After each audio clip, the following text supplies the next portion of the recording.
Welcome back to the cabin. Today, we're going to make some venison stew. And we're going to start off with some bacon. You always cook with bacon? Why wouldn't you want to? Oh my goodness. But the venison is so lean that I want just a little bit more fat in there. So we're going to chop this up a little bit, put it in the frying pan, and get it going. And then we'll cut up the venison.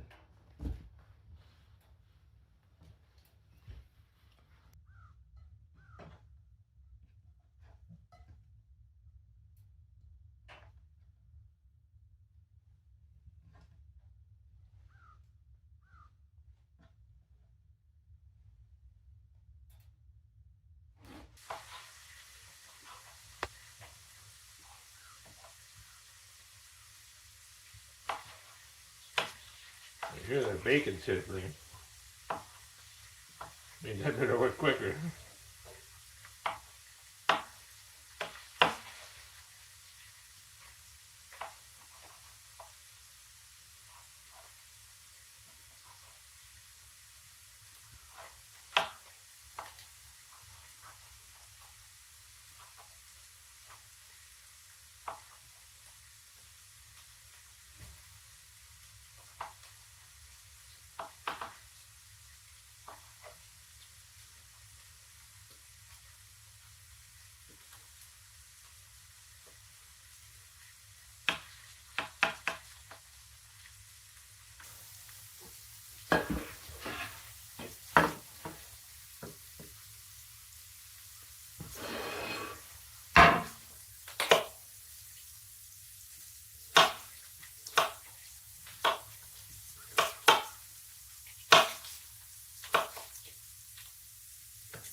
Bacon's done, so we're gonna put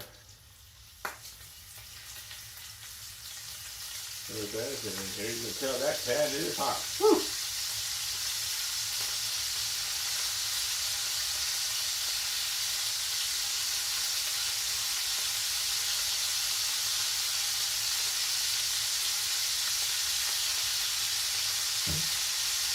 Just set that there for a little bit.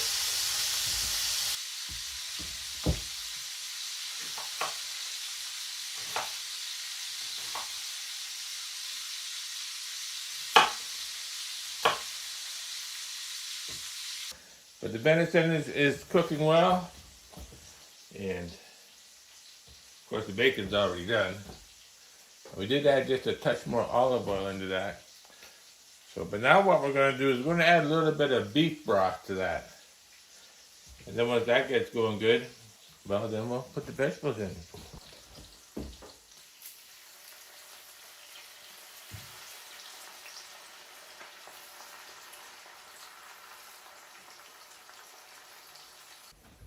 A little bit of salt.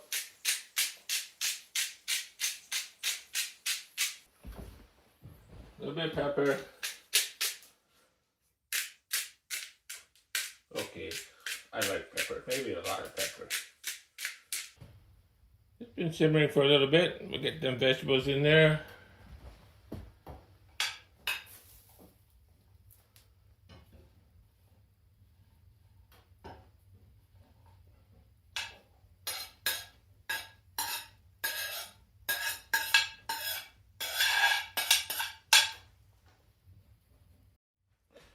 We're going to give them a little stir. Now you really can't say you're a deer hunter and have a cabin and you're harvesting deer with a flintlock and doing things on a wood stove and not have venison stew. It is like one of the dead fast things that you cook as a deer hunter and as somebody who owns a cabin. So anyway, this is going to be a delicious lunch. I'm looking forward to it. This looks fantastic. It smells fantastic. I'm sure it's going to taste fantastic. Wow.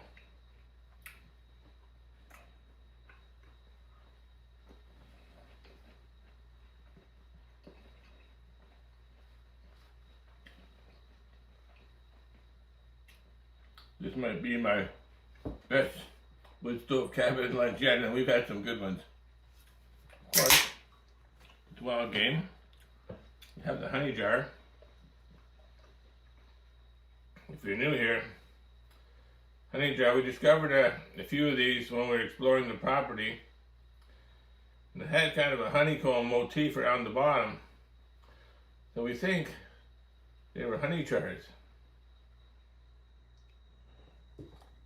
And they do a nice job holding a beer.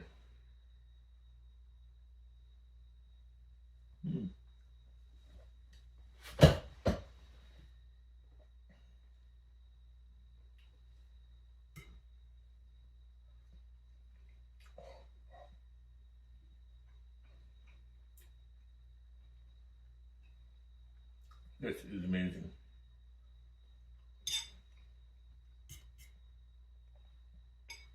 So on the way over here, I'm trying to think, what are we going to use today for a lifetime topic? I really couldn't come up with anything. I think what we're going to do, we'll probably talk about deer hunting because it's a venison stew. Of course, that means deer hunting with a flintlock.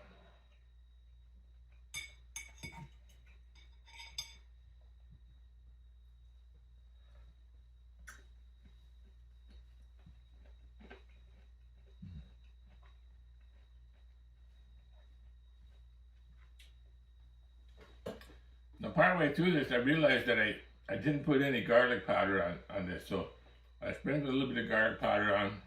I think that just added the finishing touch. I have some sourdough bread, butter. Oops.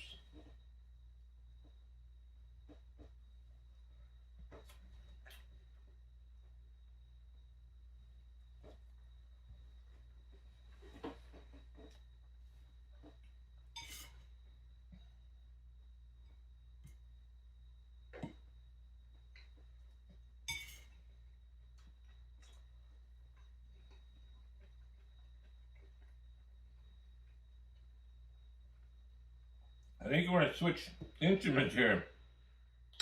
We're missing out on some good stuff.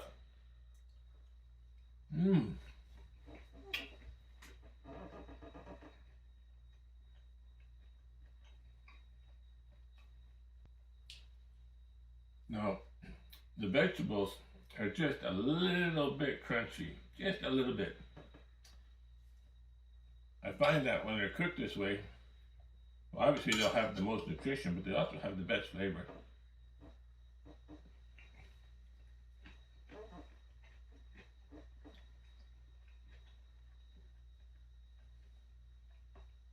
So for vegetables today we have some chopped up carrots, a potato, some onions,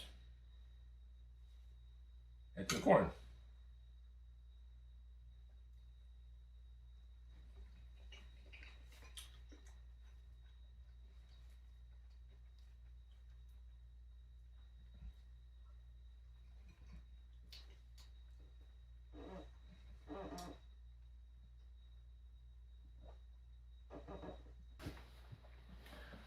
Now I've shot deer with a 45 caliber, with a 50 caliber, with the 54 caliber smoothbore,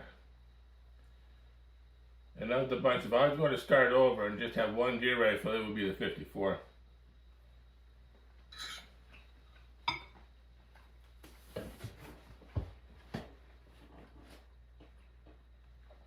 If you've done any archery hunting, hunting with a flintlock's piece of cake, it doubles your range. The 54 smoothbore, that was at exactly 60 yards. And I was sitting, it was in Kentucky, and I was in McIntosh Branch. You guys have heard me talk about that before. I've done a lot of hunting there. And there were squirrels everywhere.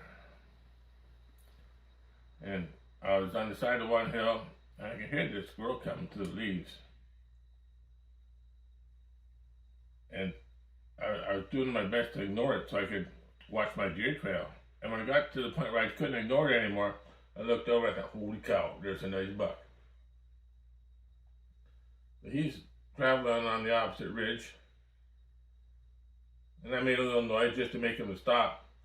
And 60, I've never, at that point, I had not shot a deer at 60 yards with a flintlock before. Everything was closer. So I bared down as close as I could. I had my shooting sticks, and I started to squeeze that trigger.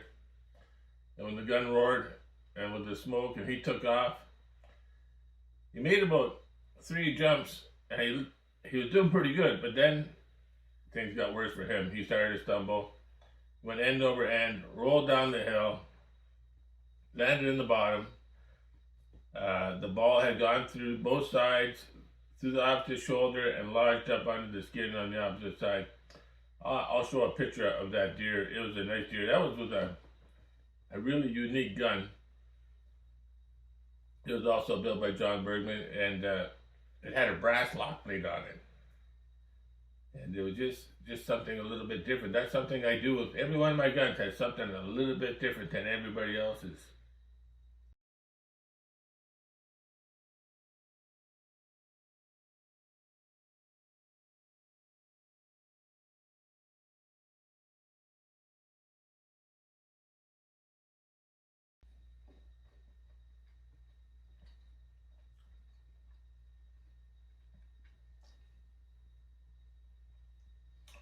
In my 50 cal, what I use is 90 grains of 3F.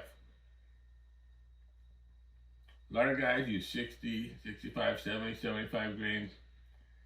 Then they say, oh, I don't get penetration. Oh, I don't get a good blood trail. Put some more powder in. 3F is hotter and faster than 2F. It's easier to ignite, and you'll get better penetration. At least that's what I found anyway. So if you find your performance is lacking, that might be something to consider. Switch to 3F. Work up your load a little bit harder. It's not a target gun. This is not a target load that you take to the range and you shoot, 10 or 20 or 30 shots. You load at the beginning of deer season, you're gonna take 1, maybe 2, 3 shots if you happen to be in a state that is very generous with their tags. But it's not something that you're gonna shoot a lot of. So that's something you might want to think about.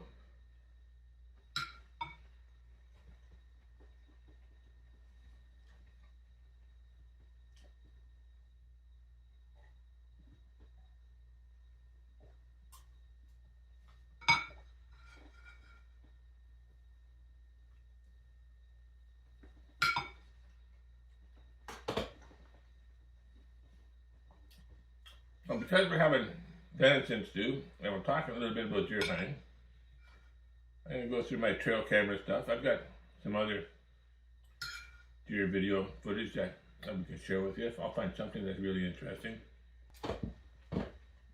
So for spices, we had the bacon, salt, pepper, garlic powder. If I was going to do this again, I'd do it exactly the same way because this is good.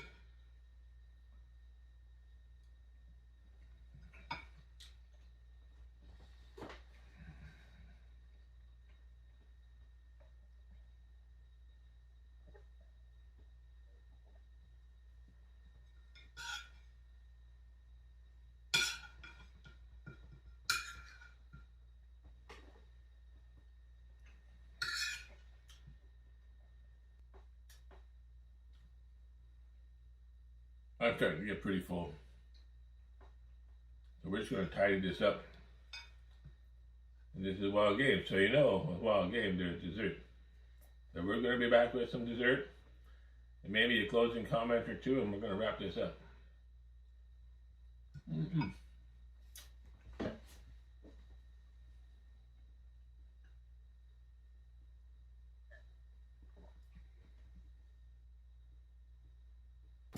Here we are. A little bit of dessert coming up. Now I picked up a little bottle of single malt Glenlivet. One of my favorite scotches. We're gonna stick with the bourbon. We'll have a little bit.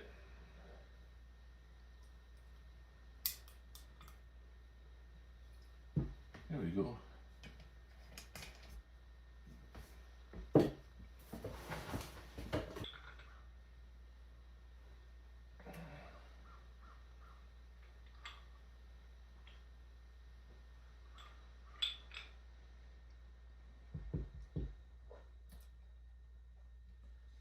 Looking forward to some future videos. One of the things I do every year is I find different places to try fishing. Go exploring. But for some reason, I always go back to the same places. So I want to do some video fishing this year. Hopefully we'll have some adventures we can share with you. Hopefully we can do some shore lunches. I've got a little propane stove that I can use. Last year there was a fire ban, but early spring we should be good to go. I have some really excellent spots for early season. And we're probably looking at some rainbow, some decent sized brook trout. We'll cook them up on the shore. I think that's something to look forward to. We're just gonna finish up our little bit of dessert. Get some dishes tidied up. I hope you enjoyed the video. Thanks for the visit, and we'll see you again soon.